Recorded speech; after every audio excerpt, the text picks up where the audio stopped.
my stream, yeah. So yeah, the Burger Wars. Let me go on TikTok. Show you all the clips. So it was you ain't see the McDonald's CEO try hold up, you gotta see what he did, bro.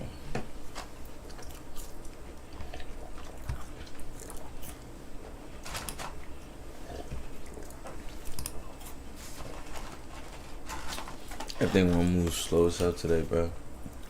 Because I'm here. So no.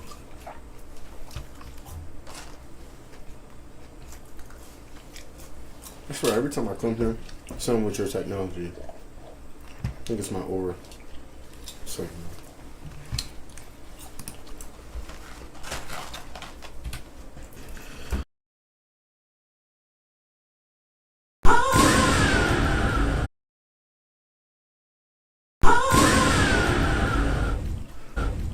He's wild.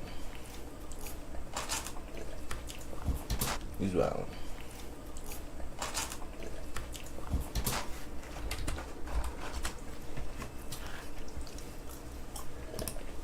wow. Jeffree Star is crazy.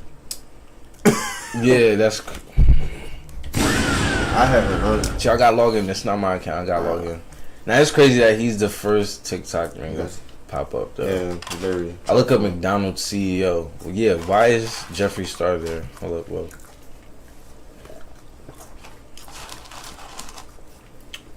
Whoa.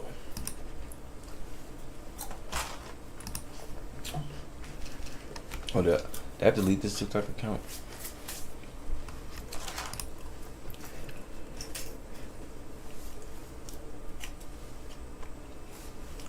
Nah, but yeah, low-key dude. Let me just go on Instagram.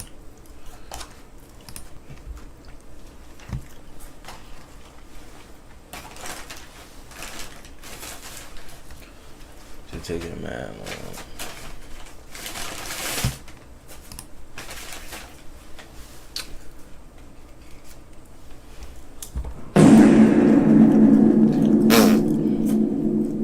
Oh yeah, but McDonald's CEO. So they came out with this big arch burger, right? And he was eating it. Oh my god. Yeah, stop going to McDonald's. Stop eating that Goyim Schlop. Wendy's is okay, I guess. No, Wendy's not okay. Wendy's is a bust. But this is the video though. Might as well they bump this shit up to $6. Chris K here with, you've heard about it, here it is, the Big Arch. This is something that we have tested already in Portugal, Germany, Canada. Love this product. It is so good. I'm going to do a tasting right now, but I'm going to eat this for my lunch, just so you know. I think it's the meal. Here we go. First, holy cow. God, that is a big burger. We've got a very unique kind of sesame poppy sort of bun on it. Couldn't imagine We've the calories got on two that shit. quarter-pound patties, a delicious Big Arch sauce, and of course some lettuce. So, there's so much going on with this. First of all, let's try to get this thing. I don't even know how to attack it. Got so much to it. Oh, there's also some crispy onions on here as well. I see those kind of coming out. All right. No crispy onions. Look how you eat it though. That is so good. That's a big bite for a Big Arch. It's distinctively McDonald's. Only McDonald's could do this type of burger, but it also is unlike anything else on our menu. It's a delicious product. You know, you've got sort of the cheeses and the gooiness, but those crispy onions. I'm going to enjoy the rest of my lunch, but Big Arch, try it when you can get it. He don't eat McDonald's at all. Like, he doesn't eat McDonald's. I don't know why he's trying to act like. But yeah, Wendy's and Burger King, they hopped in on the trend and shit. Hold up, did they show you the Burger King video?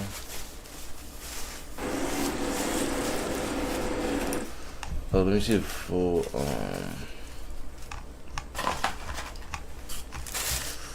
But yeah, Wendy's and Burger King hopped in on the trend. No, but everybody been grilling McDonald's. Like all the Let me go on their actual posts, because all the other, like, every other brand has just been, like, frying them.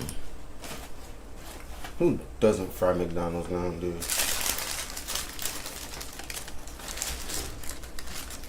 My joint moving mad slow. Look at. I'm Klay Thompson, and I'm about to marry Megan Thee Stallion. I was a part of the Splash Brothers. I won 4 championships. I'm Klay Thompson.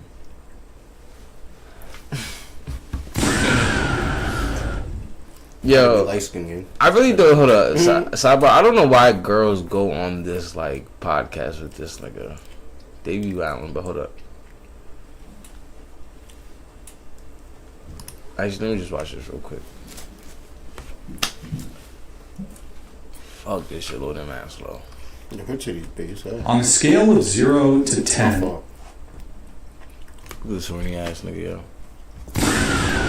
what do you rate your looks? And let's do face, body, total, starting with you. I would rate my face a 9.99, my body a 9.99, overall a 9. Why he looking like that, yo? Yeah, But yeah, I don't know. literally did the exact same face. 0.99. Shit. There's always room for Shorty. improvement. You ain't that programmed. Face 10, body 10, total 10.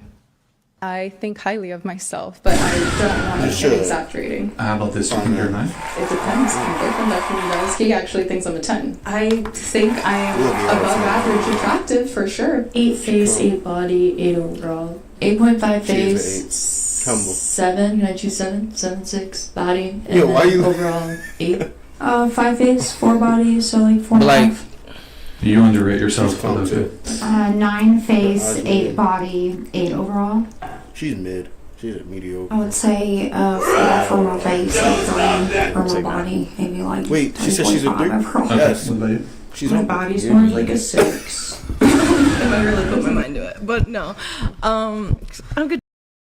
all them niggas do is just try to berate and downplay women. But yeah, Nah, facts, right? Fresh and fit? That's fresh and nah, fit? this is the Oh, whatever I don't even know podcast. why I just said that. When I But just them said niggas that too. with big- But these is some fresh and fit type niggas though. Nah, I'm about to say, the way his face was, his face said it all, cuz.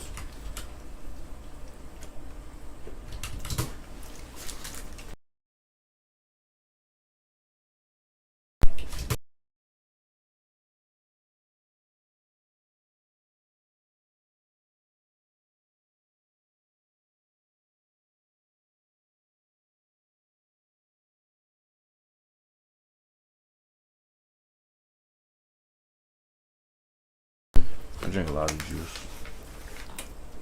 That's why I said you had a problem, bro. But yeah, so Burger King came out with their own video for this shit. Oh,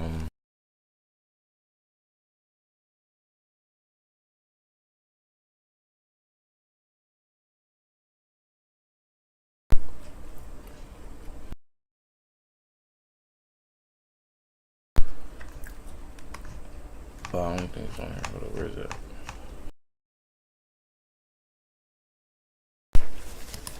Are you one of the people that's been asking me about why is your Whopper smushed? Soggy and mushy.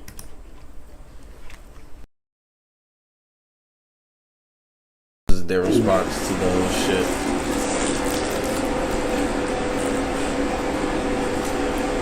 Not bad, right?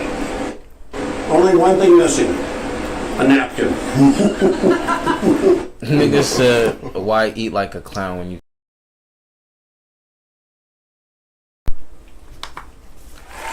What a joke! It's like nah,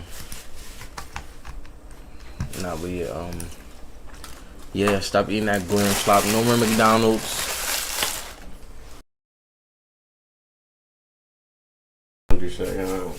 That shit comp. I mean, I guess Wendy's is fresh, never frozen. So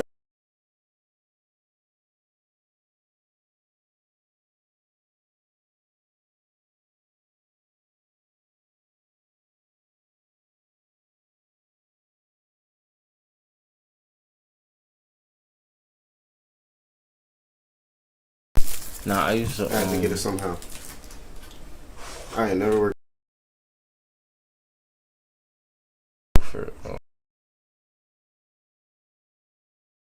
Mike K, that boy Country Boy Mike. You know.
Yo, like 2 actors from that fucking.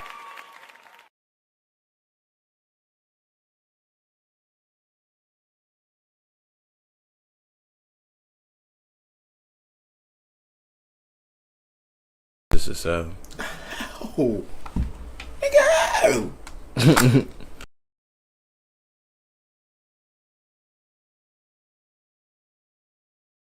Fake ass soundboard, bro. But who was the what was that white boy's name that was fucking with the Hispanic joint in the blonde bit? We could just. Only actor I know is Zendaya.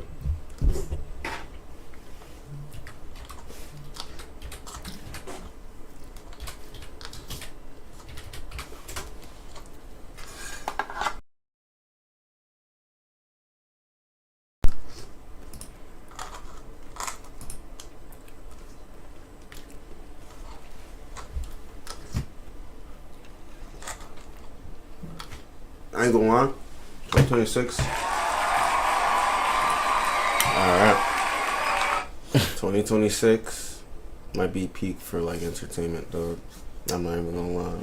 Bunch of new shows and movies are coming out. Nigga, fucking. Oh, yeah, we gotta react to the fucking Boys trailer, nigga.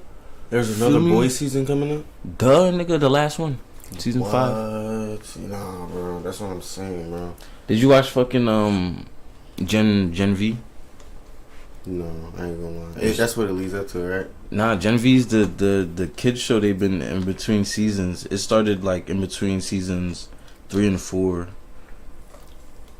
of The Boys. Like Gen V season 1 started after The Boys season 3, which led into The Boys season 4, and then which led into Gen V season 2,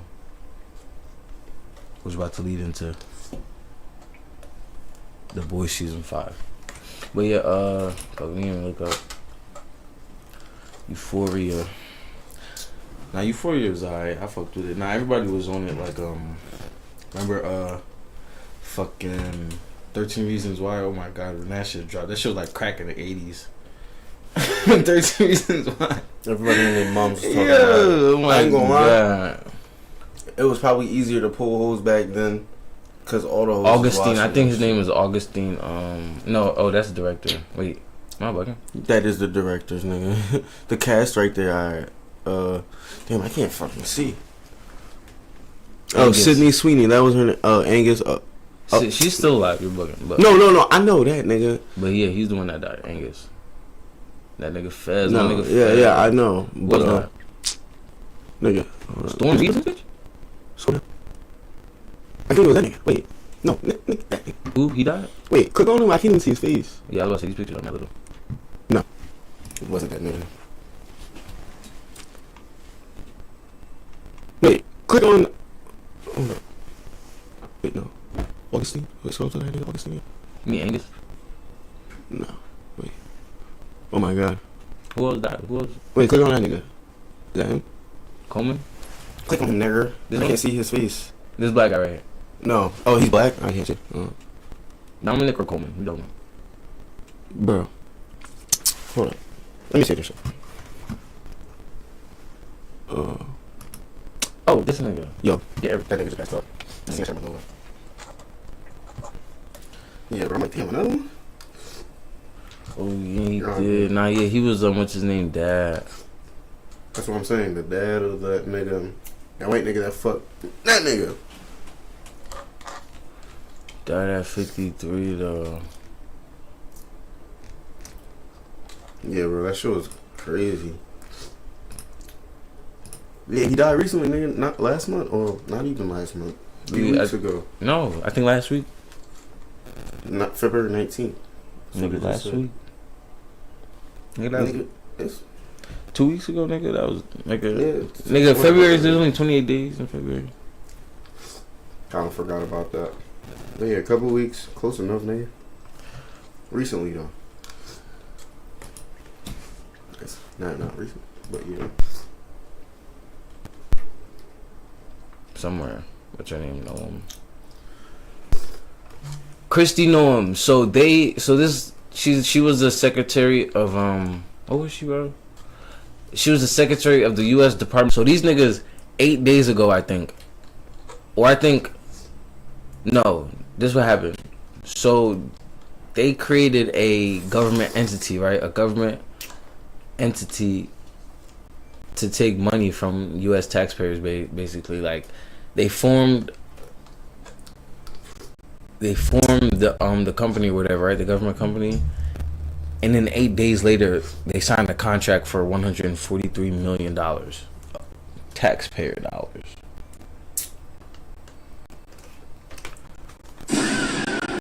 Like, these niggas are just outright stealing now in broad daylight. Nigga. Stealing. I wish these niggas would. Nigga, ain't no wish. They're doing it. They're doing it. They're doing it.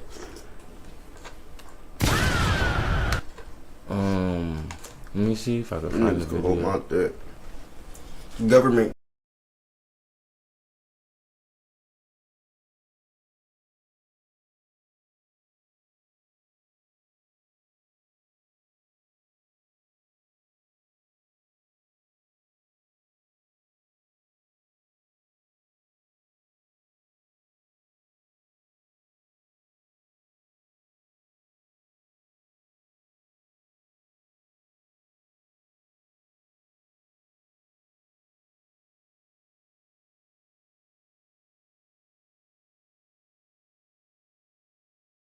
K, CIA K.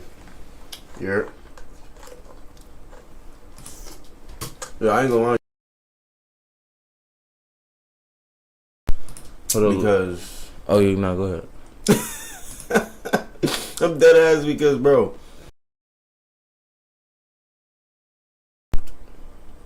Your age, I was watching that nigga. What song they were playing? But I'm just like, That's inaccurate, Madam Secretary. Oh, but listen, I'll read from the notice. you're right here. Given the immediate action to significantly reduce illegal immigration and border crossings, DHS identified 4 companies.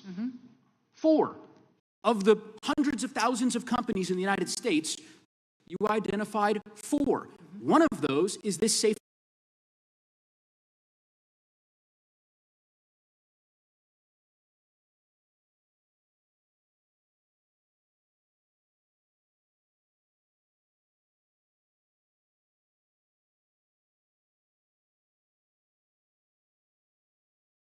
Of the hundreds of thousands of companies in the United States, you identified 4.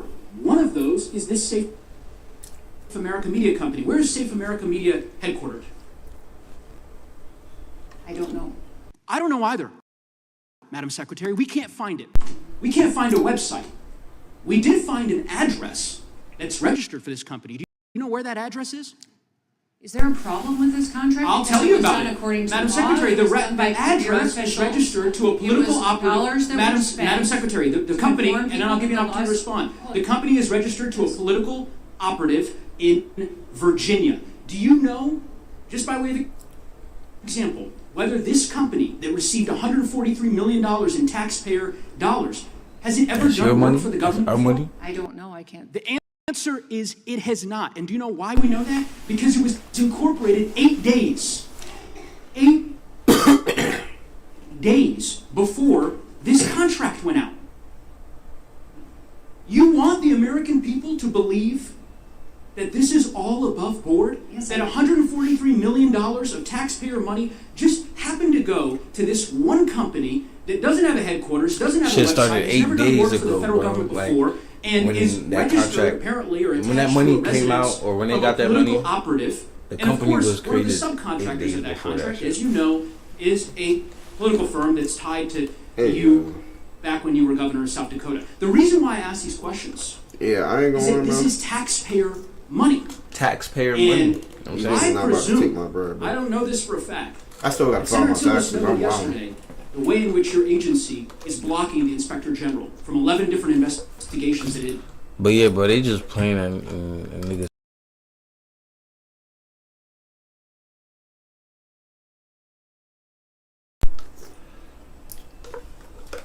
So I'm out this country, bro.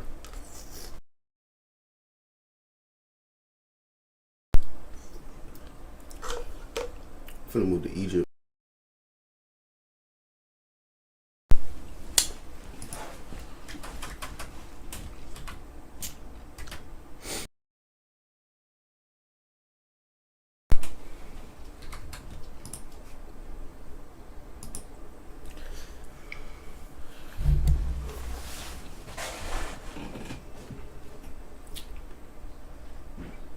Yo, niggas caught it on 4K.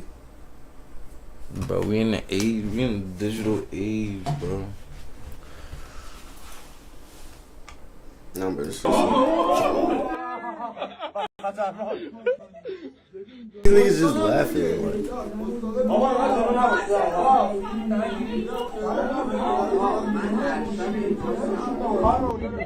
Like, I ain't gonna see a explosion in the basements in Jersey or some shit. Like, I don't think we was ever supposed to see this, bro. Like, you're not supposed to see some shit flying through the air, bro, and just bomb some shit, cause like war is not now. Hold up. Time for Australia to wake up. See, like, niggas just want war for no reason. What does Australia have to do with any of this, bro?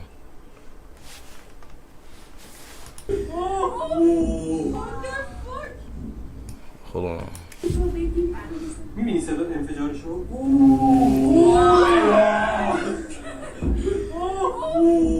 Chill. معلوم اینا رو فقط تو Imagine seeing it. Over this shit, dog. Imagine seeing all that in person, dog.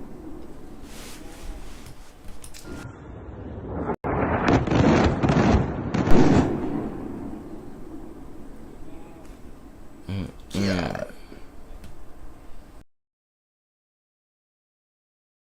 Some of these buildings have people in it, bro. That's what I'm saying.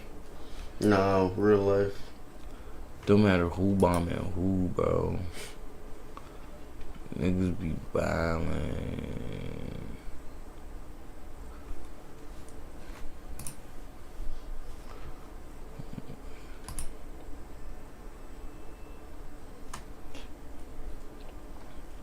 Why is it XQC video? I low-key started it. Sorry, my fault. We gonna run it back. Not. I wasn't paying attention, so. Oh, I heard about the XQC and DDG. Who XQC is like a really brash person who can talk like incredibly negatively about people, like people he knows in real life. When me and him got into it, that was like 3-4 months ago. Y'all know I don't hold grudges. I didn't really care. Plus, I'm in this nice establishment. I'm here just to have a good time. I'm just happy to be here. But he gets on there and he called me a view botter. He say DDG this and your music sucks and blah blah blah blah. But in person, he wanna shoot a basketball around me with his feet out, with his toes out. During COVID, XQC's mistreatment of other content creators kind of started this drama a little bit because he would just like treat every content creator like a NPC. An unintended consequence of Mr. Beast's extravagant and luxurious collaborative event that he did this past weekend was that a lot of streamers had to come from behind the camera and meet IRL, meaning that they would be confronted with all the nonsense and mess that they talked online. We saw that impacted a streamer like Neon, who has been a social pariah for a couple of years. He's like, yo, Ray was like, yo, that's one of the ones. Have been put to the fire is XQC. Neon, you didn't see that? No. Oh, I mean, damn, we could have finished.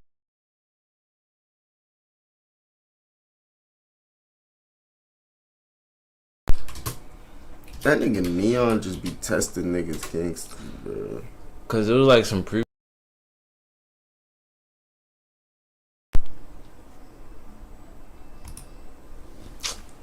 Wow.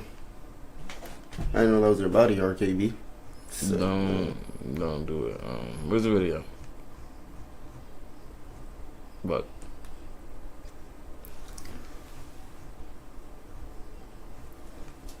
Yo, that nigga got up quick as hell though.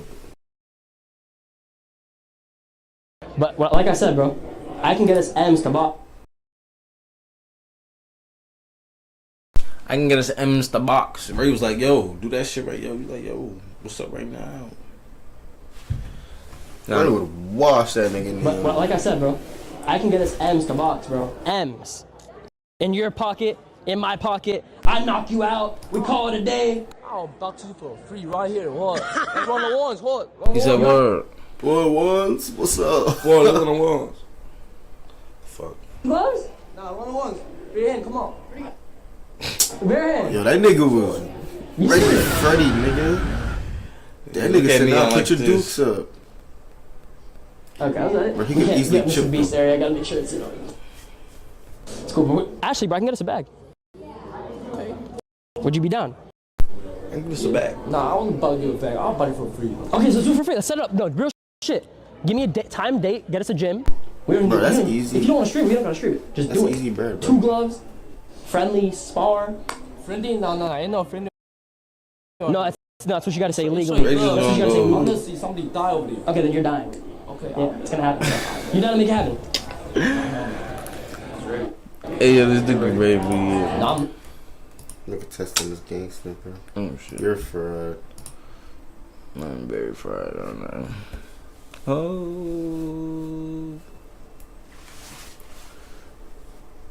Ooh, look, I'm live.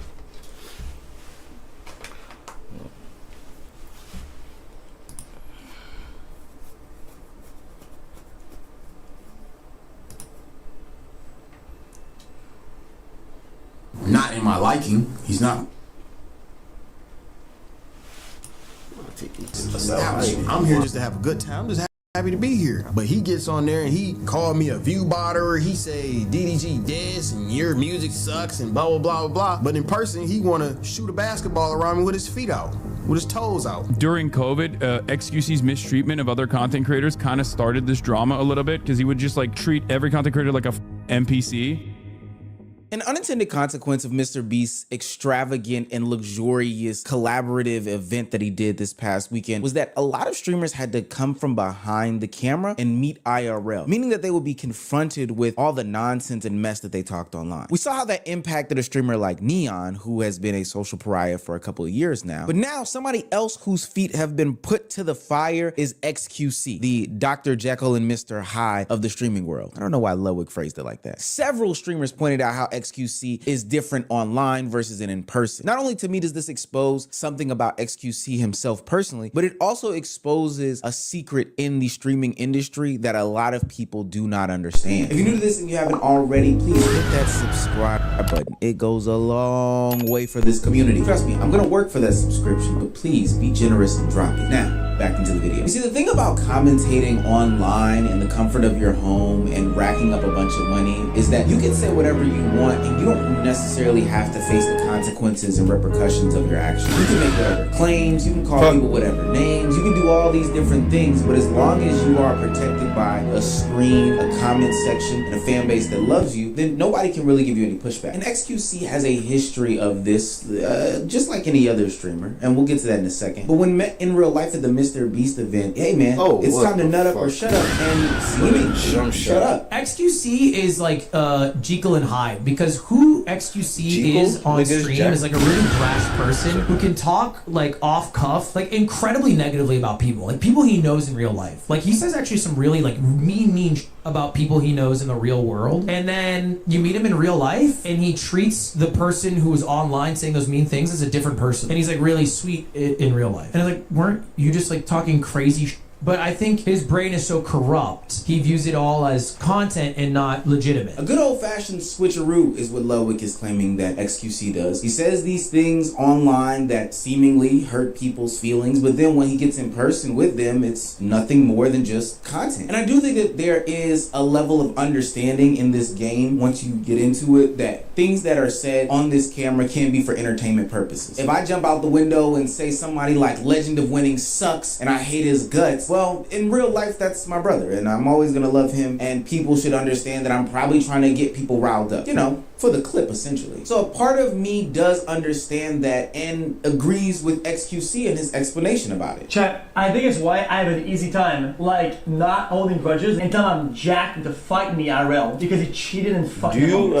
But with that said, I think that there is a clear line that is drawn. About to say, and I don't maybe know. people need better sometimes, social awareness some people, skills, or maybe people just need to recognize that the stuff that they say is just not going in one ear and out the other for everybody. But people do cross the line when it comes to this reaction commentary. I'm a streamer lane. The same scenario about my brother. If I were to take it to the next level and start to call him out of his name, talk about his personal life, you know, talk about his looks, niggas just start going personal. I could definitely see at the next family function how we would have some sort of static. But to take it a step further, these guys don't even know each other. So how do we know that you're always playing or that it's content or whatever the case may be when you're calling me a bitch ass? As a real street nigga, bitch ass is offensive. And maybe people could excuse XQC if it was just a one-off type situation. But this happens multiple different times with multiple different content creators. Remember when XQC was running around saying that everybody was viewbotting? Even Kai's pretty natural too. So some of Kai's friends though, I'm not. Hey, if I speak, if I speak. I'm gonna show you something that's off the charts. I got you, bro. Yesterday, I didn't even know about this guy. I think it's the GOAT.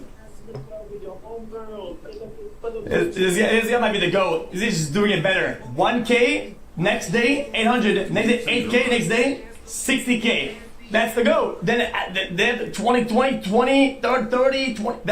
That's the absolute goat of streaming it. Oh, you said I'm botting. Listen, yeah, I do not care enough to bot no goddamn views. You think if I'm spending all this money, bro, you think I'm finna motherfucking pay for some goddamn bots? I don't care that much. Now, I think in an attempt to unearth some sort of conspiracy theory that was going on in the streaming industry, XQC was going at just about anybody and everybody when it came to viewbotting. And now, sitting in 2026 as the CEO or founder of Night Media, put out an article about viewbotting and how if you're not viewbotting, you're losing, which we should probably get into either on a video or a stream on this channel. We probably don't have the same feelings about viewbotting as we did a year or 2 or 3. But for what it's worth, those claims back then even were detrimental. A slew of hate came to Rakai, Reggie, and the rest of the Clover Boys, and then a slew of hate came to DDG amidst the claims of them being viewbotters. And the only thing that these guys could do was defend their names online and social media. But when given an opportunity to confront these things face to face, it seems as though XQC kind of tucked tail on the claims and wasn't really about that life, wasn't really willing to stand on that square about the situation. Oh, why, why you telling niggas I viewbot? Like, why, what makes you think I viewbot, right? He goes, I feel like Ricardo viewbot.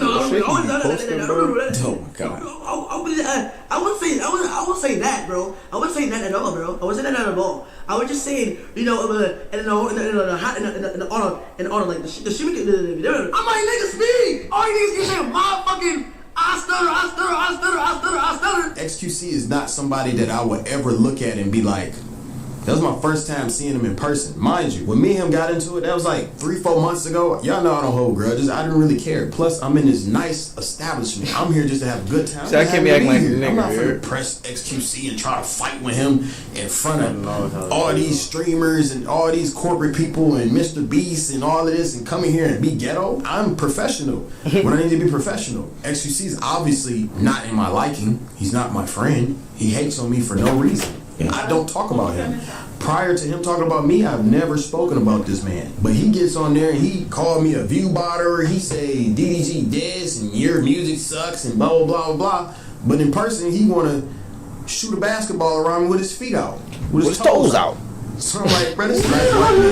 He don't want no smoke. He's scared to even look me in the eyes. So that's why I said what I said. And then Neon already leaked what didn't happen. I'm not gonna go into detail. But he waited for a certain reason, and then he started saying what he said. I'm like, bro, like, what do I look like whooping XQC ass, man? What do I look like that? Mind you, even if that was the case, if it was that deep to me, he gonna sue me so goddamn hard. It ain't gonna be no fight. It's gonna be a lawsuit. For what it's worth, I don't necessarily blame XQC for this online. Yeah, that's what these computer warriors really be waiting for, somebody to touch him so they can. He's bigger than me, and anybody else would be seeing this. You do what you want to do. But for one, you do have to give your opinions as creators, as reactors. Hey, we fucking the Sorry Warriors finally won the game. You're not gonna like everything. You're not gonna like everyone, and that's totally okay. Some of these people can be some of the biggest names in the world, and for whatever reason, you just don't have an affinity for it. Mine is J. Cole.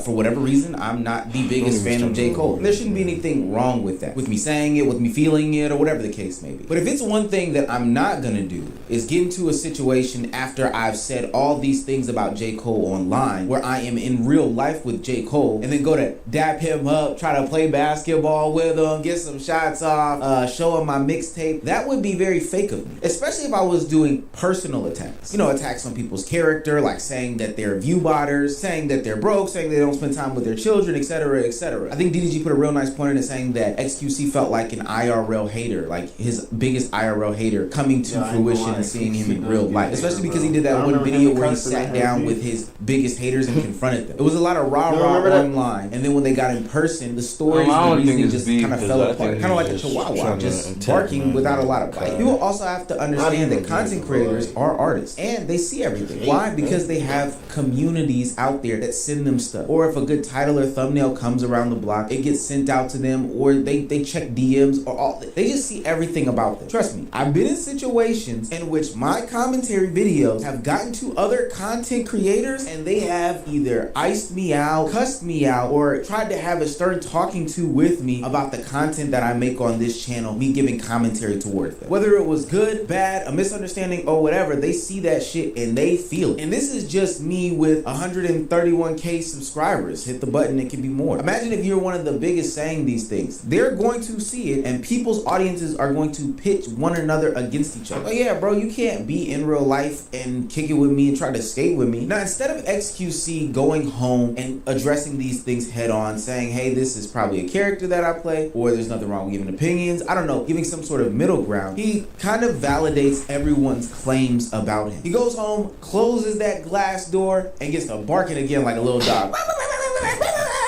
Just no shirt, no shoes. It's a nice white man right here, man. It just doesn't make sense for me to even be going back and forth with this nigga, man. Now reverse the roles though. Oh, now I'm weird. Now I'm weird for bringing it up. Is my jump shot not cool enough? Am I not fucking am I not tough enough? I don't get it. Is being no shoes on makes me lesser? Like, dude, this is a streaming game. Like, we're trying to make everybody laugh and have a good time. We're trying to provide value for the fucking people that watch it. The only reason why we are able to do any of this is that the people will watch. The whole point is to create value for those who spend the time to look for stuff to watch. Not even to fucking flex and be fucking cool and gangster and whatever the fuck, or tough or fucking nah, whatever. That's not what we're here for. That's not how you make anything. If I said something black man, I would be fucking canceled forever. I would be donezo. If I added something black man, I would be fucking Joe. I'd be in 3 minutes. The old step back 3 whataboutism reverse racism card. It's one that's been played. That's what I'm saying. Like, you just pulled a Uno reverse. But there's a trap card for that. It's called We Understand You Can't Take Accountability. I was thinking in general, when I meet some people in the... Wait, so what's this? Wait, so why was they beefing in the first place anyway? Like, what's this? He said shit about DDG, whatever, blah, blah, blah. Because I've seen DDG side. He said he ain't, because Neon was talking about it, but the nigga DDG, he was dragging it though. Neon, and then that's when this nigga DDG.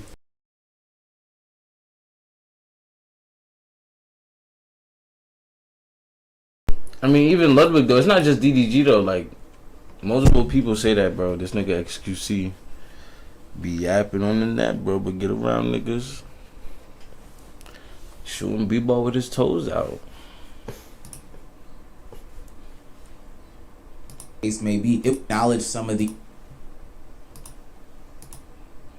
He's not addressing the ramifications of him making these baseless claims, specifically by name. I think if he was just saying that Twitch was view botting, or I have a problem with this person, or whatever the case may be, it would not hold a lot of weight. But to drag it the way he did, to bring in all these people's names, that's where it gets outrageous. In some way, it gets called out for being a hypocrite. And when he jokes and says that people are view botting, then it's fine, it's dandy. But when other people call him out for it, it's bad all of a sudden. And everything is jokes and not serious, except when DDG makes a joke. Now it's deep all of the sudden and it's offensive. Yeah, but it's not a joke though. Like I'm all to see this, bro. A joke though. It's this is like when Sean the Black says a joke about me. Oh, XQC, the racist guy, dude.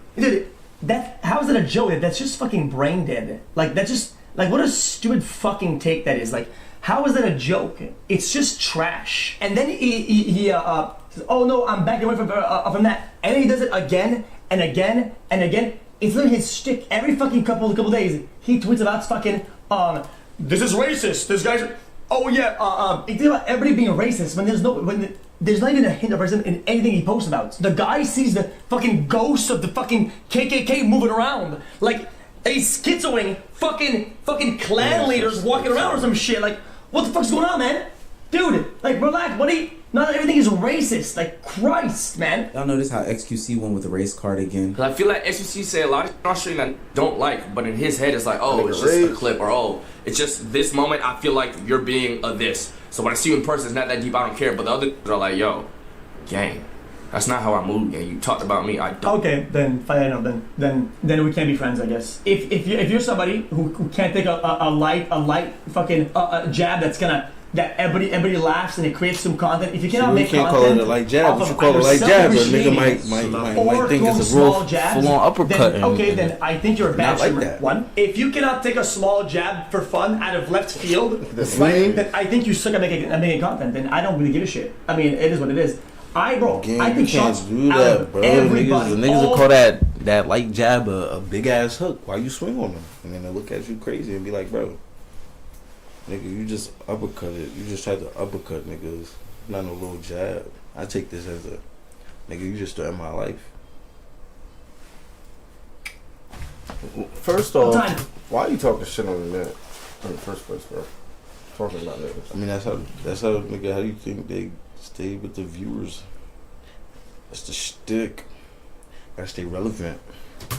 And That's nobody believes in I when I take a bazillion shots that are one joke sometimes. I think he made an interesting point though about the whole friendship conversation, saying to your age when he made his comments that, well, I guess we just can't be friends. If you're not self-deprecating, if you can't throw little shots and jabs, etc., then we can't be friends. I mentioned these secrets about the streaming industry and content creation as a whole early in this video, and I'm here to reveal them now. One, people are putting on an act. I know. Hot take of the week, shocker, most people don't know that. A lot of these guys are playing pretend, they're playing make-believe, and they have a persona that exists when they have the comfort of their home, the digital screens behind them. Most people don't know this though. The average height of a streamer / content creator that's a man is about 5'6". The relevance of that is like totally unimportant. But they also weigh 130 pounds, also unimportant. But what I'm trying to say to you guys is that they play big and bad. They zoom in on the camera to make them look tougher, meaner, stronger. The camera also adds a little bit of weight. Please don't talk about me and my fupa. But they're doing all of this to make them seem like a cool guy for their audience. The audience can't really check them. The audience can't really say anything about them, whatever the case may be. They only get the glimpses that they are given from the content creator. Another secret to reveal is that everybody in the streaming industry aren't friends. There's this automatic assumption that everybody who streams, creates content, especially within the same niche or realm, is some sort of friend with one another, and I really just don't get that. They might talk about the same things, they might have the same setups and same cameras, hell, they might have even been in the same place and space at one point in time, but that doesn't mean that you're a friend. Think about the job that you had. Well, everybody's unemployed over at the Unemployed News Network, but everybody who works at every McDonald's that flips burgers isn't friends. Everybody who is an insurance adjuster isn't friends nationwide because they just so happen to work at State Farm, and that's not how that works. With that being said, that doesn't mean that you get to joke around with everybody the way that you would do your friends. I might call my friends a bitch and a pussy and a hoe and like all I call you slave. I can't and you know, punch them on their arm and give them all this and the third IRL or in my streaming group, in my friend group that makes content. Just because I see another content creator who is within my audience, within my wheelhouse or whatever the case may be, does not mean that I get to joke around with them like that. I just don't understand why audience can't understand that concept, and then also why streamers apparently can't understand that concept either. This is where that shift is coming in 2026 that I always talk about. People are gonna go and be more with their cliques in their groups because people just can't understand these two concepts that I just referenced, and therefore I don't want to be in an awkward time or awkward situation where I'm, you know, not vibing with them, not connecting with, not doing all these things with this other person, and then the chats and the Twitter comms and all this stuff are coming after me. So I'm just gonna stay with my community. And XQC knows this stuff. Yet instead of taking any sort of accountability, he tries to make some sort of analogy that just doesn't fit. I get mad at a coworker. Who gives a shit? In 30 fucking years, we're never gonna talk. I'm not gonna talk to 99% of the people I interact with. They're like, what am I mad about? I have another question, right? If let's say I don't fucking know, you're at work and some guy at work, right? He always forgets to do one part of the work, right? And he submits it and he cuts corners and he's a fucking asshat. And then the boss asks you, yo, have you seen him do that? I said, yeah, he does that. This guy's fucking stupid for doing his shit, right? And you see him at a party, right? Do you go, yo, Matthew, you fucking bitch. Yo, you corner cutting fucking rat. Fuck you, Matthew the sucker. I mean, you might as well, gang, cause you at the job site telling boss this nigga cutting corners and shit. You might as well go tell him fuck you, cause you didn't have to say you seen that nigga doing that. The boss asked you, you say yeah, I seen that nigga doing that. So you might as well go up to that nigga when you see him in the party and be like fuck you, cause you just cost him his job. And if you don't do that, dude, you're folding. Chat, you're folding. You're a folder. You're not gonna press that bitch ass Matthew. You're not gonna press that motherfucker. So you're gonna fold. Then is what you're saying. I find that to be very short-sighted. It's like I think it's why I have an easy time like not holding grudges against people that I don't have a problem with. Them. The reality is that when there was no. But that is true. That is true though. It is kind of damned if you do, damned if you don't. Like with the whole Dirk shit and Vaughn. Like the whole net was telling him slide for Vaughn. Now this nigga locked up. Bro, I'm pretty sure Dirk been like that. He was gonna slap for fun regardless. But I'm saying like the internet, like now, and then he get locked up. Now the internet, like, oh, why'd you do it? Why'd you for me? It's not even that why he did it. It's just like all this extra they're shit. just clowning him because he's bagged.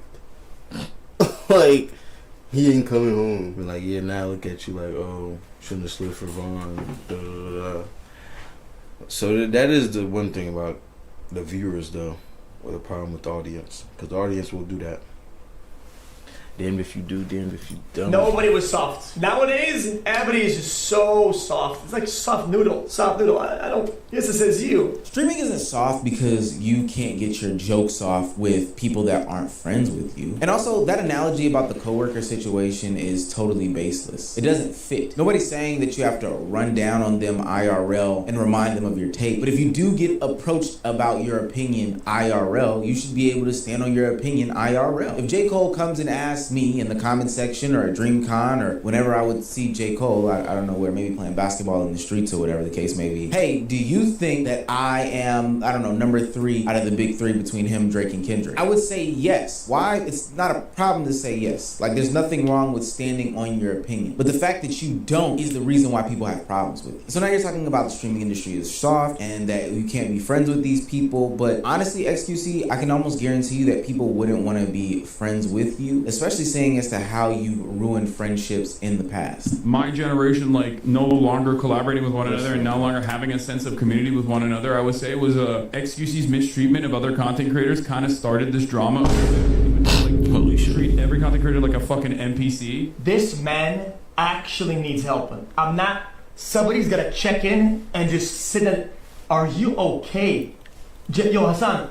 We care. Are you okay, buddy? Now look, my editor / story person wants me to let you guys know, and yes, I do have those, that XQC got a wake-up call this past weekend. But I don't think that this is just about XQC getting a wake-up call. No. I think that's too easy. I think the entire industry got a wake-up call. People get mad about it being clicked up and, you know, people aren't friends, people are fake in front of you. No. The things that you say online do have actual impact. They do have consequences and repercussions. You can't just say things behind this screen and then stand up from your chair even though you don't really go Yo, why am I seeing and then try to be late as cool hell? and shake people's hands and dap them up and be cordial in their face as if you don't have to address those things. That awkward interaction between Neon and Ray said everything that I needed to know. You don't get to call me out of my name and then reap the benefits of being my friend or being around me. That's just not how things work. And I've stated on this platform before that a lot of what's going on in streaming and content creation is a hodgepodge, a mix-up, a mashing of different cultural identities, different races, different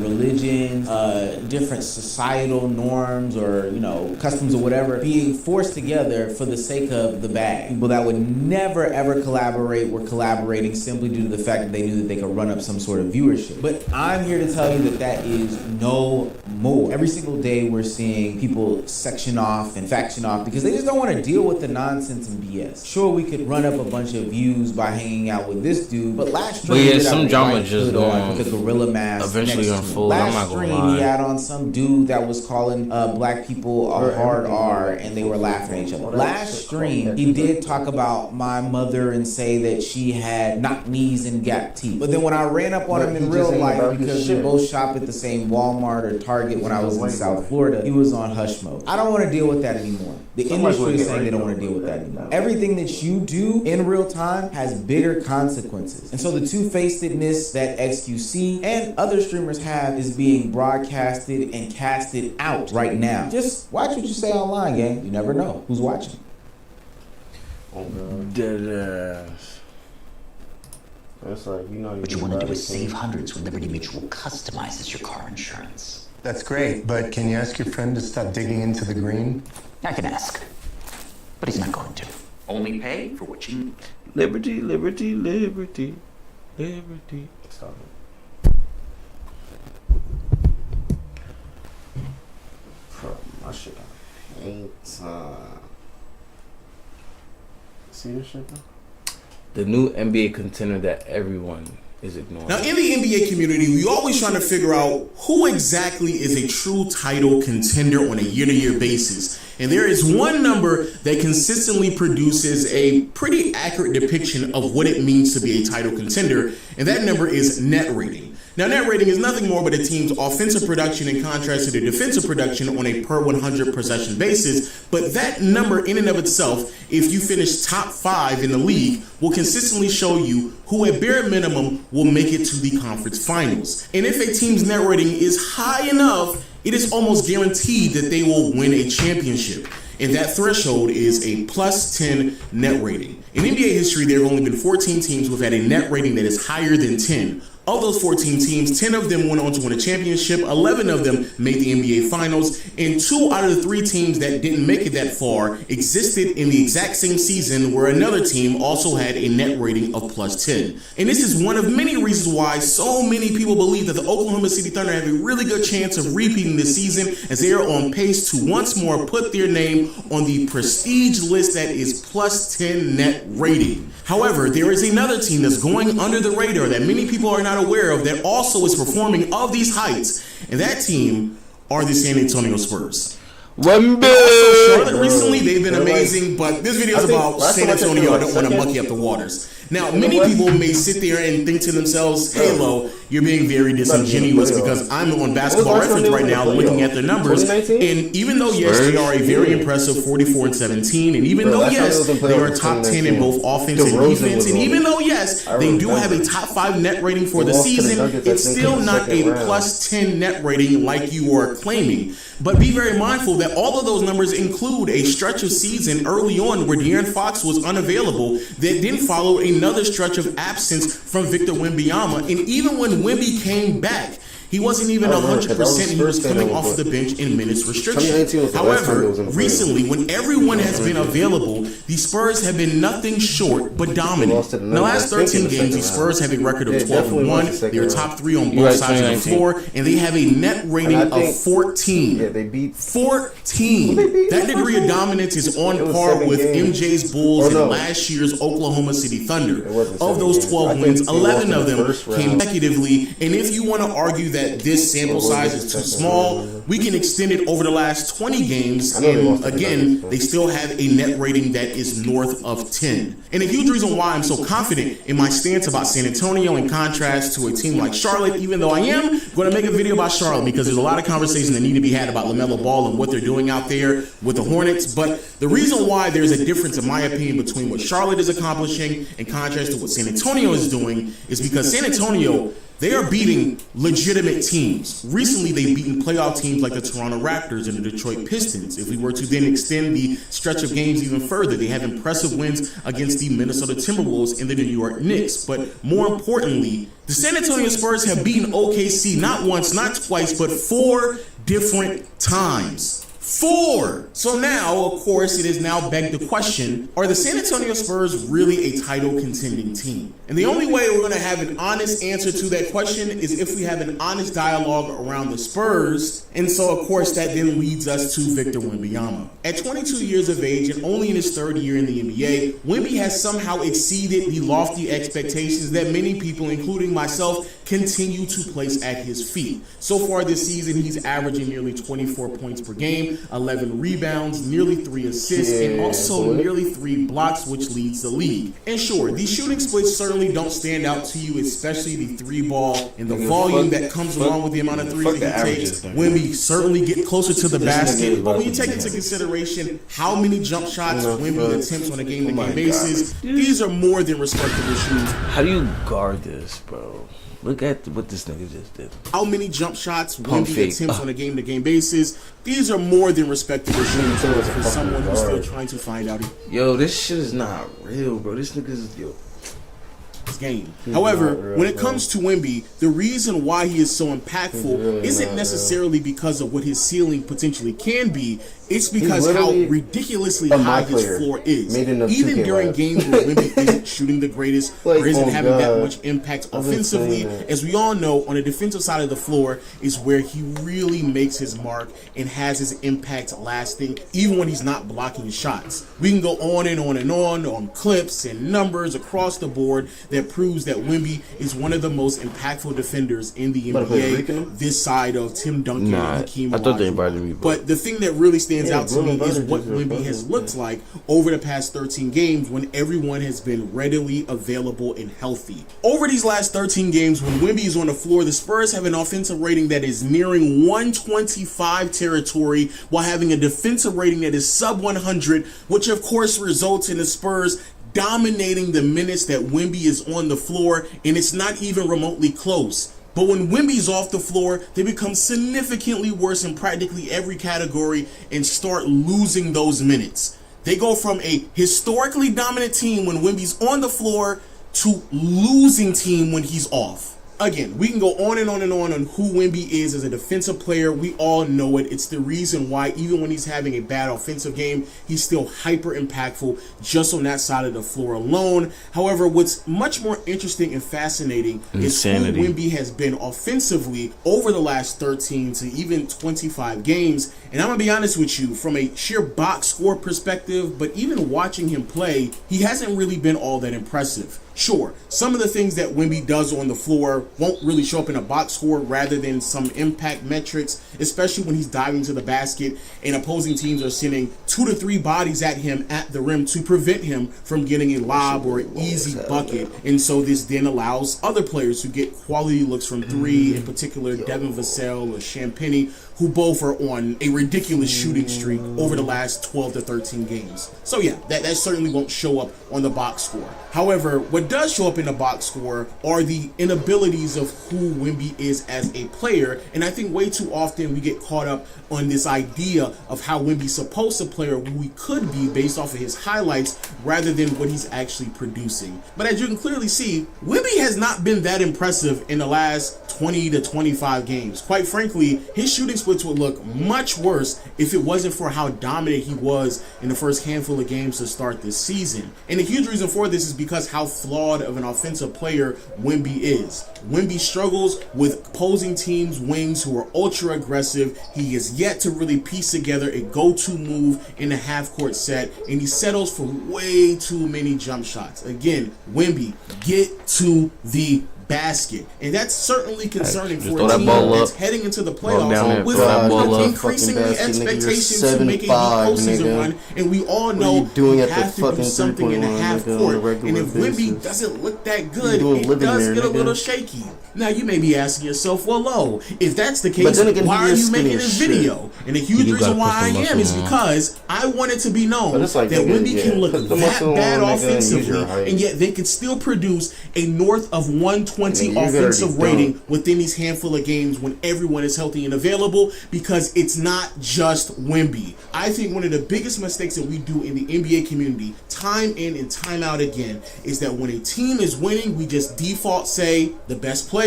That's the reason why. It's the best player. And to be fair, Wemby certainly is the most impactful player on this team, and I understand that people want to give him the praise first. I basically did it in this video. But I also wanted to be known that it's not just Wemby. This team is damn good from top to bottom. This is a damn good team.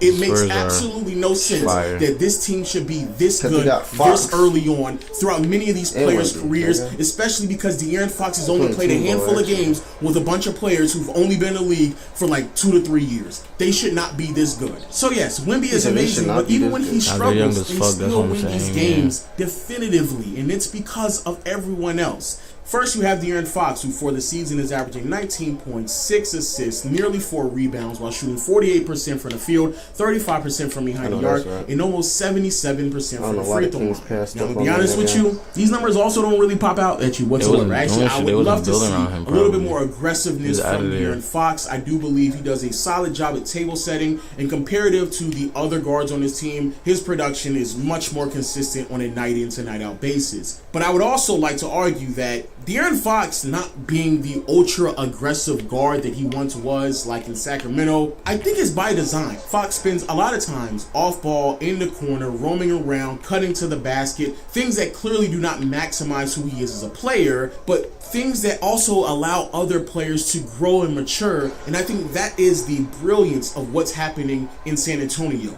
Yes, Fox in a pinch is a much more consistent scoring option than both Castle and Harper and even Vassell at times. But that's not the point of this season. It's very clear that they're trying to prepare the younger guards for the reps that they're going to need in the playoffs. And I do believe it's very disingenuous. And to be fair, I've been critical of Fox as well, but I do believe it's a bit disingenuous to sit here and to just be overly critical and overly analytic of who Fox is as a player, just looking at the box score numbers without acknowledging that they may be doing this on purpose, which then has translated into other players looking really, really good, especially over this last handful of games. For example, Devin Vassell, my goodness, have you been on a burner? In the last 13 games, Vassell is averaging nearly 15 points, shooting 51% from the field, 47% from behind the arc, and also recording 3 assists and nearly a steal. What Vassell is doing for this team on an offensive standpoint, spacing out the floor, and just being another active body, cutting to the basket, running in transition,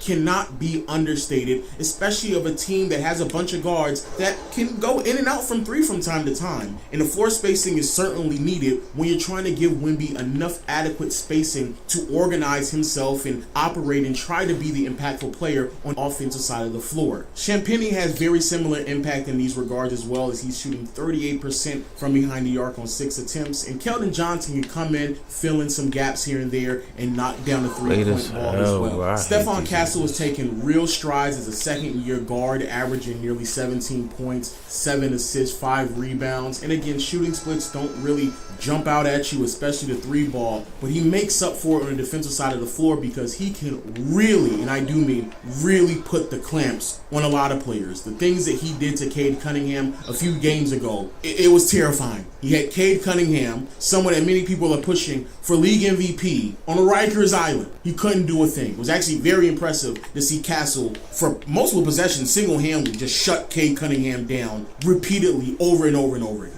And Castle isn't the only one. Harper is also a dog on defense. They both fight over screens. They both get up underneath ball handlers. And they both hold their opponent to under 44% shooting from the field, which is really difficult to find from a guard who's going out there and defending really good offensive players. It's not like we're telling them to go hide on the weakest offensive player on the opposing team. No. These two players are getting really great assignments night in and night out, and they're still holding them to below 44% shooting from the field consistently.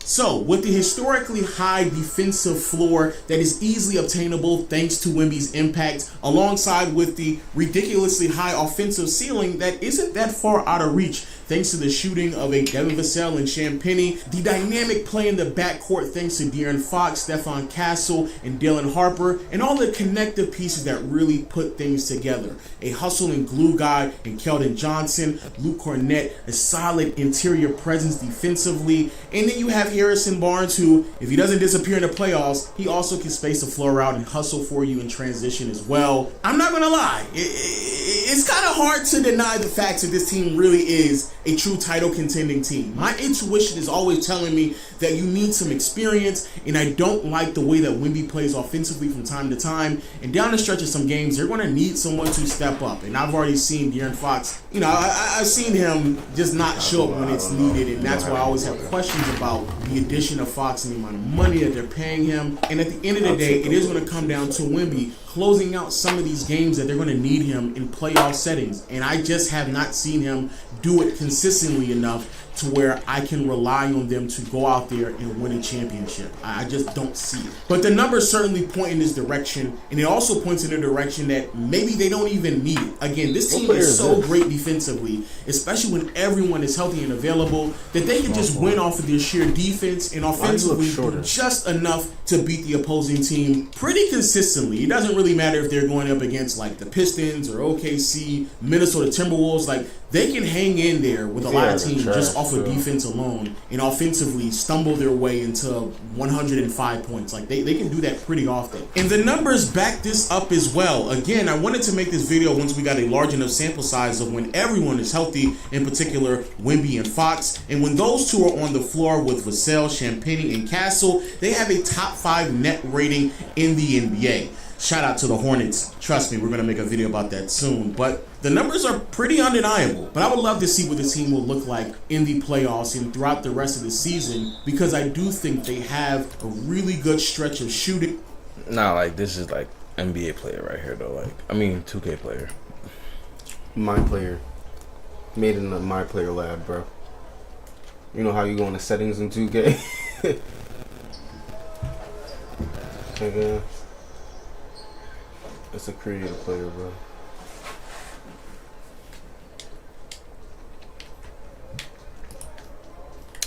Actually, let's learn how to train with Shorty. Yeah, damn. Bro, I can't play with your player. I need speed. Your crossovers are too stiff. Holy shit.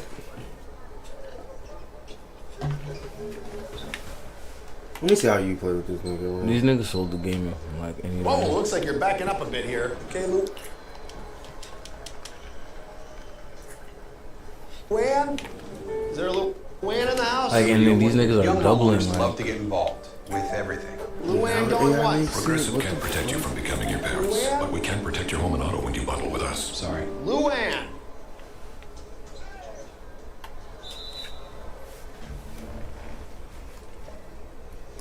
Good morning, good afternoon, good night, whatever time it is when you're watching this video. I thought it would be really cool for us to sit and trade together. Now, it is 9:17. I usually start trading at 9:30. I have to send my daily trade ideas to my mentees, meaning I have to mark up my charts. I have to analyze the charts and be ready by 9:30. So, okay, let's mark up my charts. So today is, what's today? October 1st. Great, we love that. It's the first of the month. Then there's a 10 o'clock ISM manufacturing improvement. So ideally, I would be done with my trading day by 10 o'clock. Just finished marking up my charts. Now I have to send my trade idea or my daily buys or whatever you would like to call it to my mentees in my community. So I'm about to type that up. The goal of my daily trade ideas is to be able to let them know what I'm thinking, so they can see my charts and be able to feed off the energy that I have for the day. As a beginner trader, you don't have the nuance to know certain things. The goal of my daily trade ideas is just to make them aware of some of the things that's going on, give them some of my biases for the day, as well as keep them abreast with what they can look for. It's not a signal, but it's good. So we can have a little bit of a chit chat while I wait for the market to open. So I just sent my daily trade ideas to my mentees. It is 3 minutes until the market opens. I can't do nothing. These niggas just gonna keep on. For example, number one, the government shut down last night. The last time the government shut down, if I am correct, is 2018, I believe. Based on my research, was 2018. I was not trading in 2018. So do I know what today holds? Not necessarily. There's also news at 10 o'clock. I don't trade when there's news happening. So it's I start trading at 9:30. Ideally, I want to be done before 10 o'clock so that I don't have to do. This is really just a trade with me, giving out my thoughts on the trading day. Niggas on the roller big then? I got a cop. I hope we get some of the good movement. One of the biggest lessons that I've learned as a trader since I've been trading is trading Might to just go to not X what you feel. Just because you think the market's going to go up or you feel like the market's going to go up does not mean it's going to go up. So, trading what you see, trade what you see. So that's what we're going to do today. Another thing in the thoughts for today, I get a lot of questions about whether I trade on a personal account or I trade on a corporate account. I do both. I have a personal account and I also trade on platform accounts. I am going to be prioritizing my platform account today for one reason only, just because I've never traded when the government has shut down before. It's 9:30. I've never traded when the government has shut down before, and I don't want my personal money to be on the line, so why not use other people's money? So we're going to be trading with Apex today. We'll see what good trades we get. This reminds me, isn't even bad of here. We are at London High. This is risky. We just have the supply zone above London High, so we could expect some bearish pressure to come in right now, but we also don't know. Especially since we had a strong bullish push up. We just rejected that supply zone. We just rejected it, but who's to say that we continue to reject it? So let's close. Was that demand zone that? No, that demand zone is not in value. Wait. If I can get a buy off of this line on this one, that would be really huge. But we are still in the supply zone in the high time frame. So not the best trade.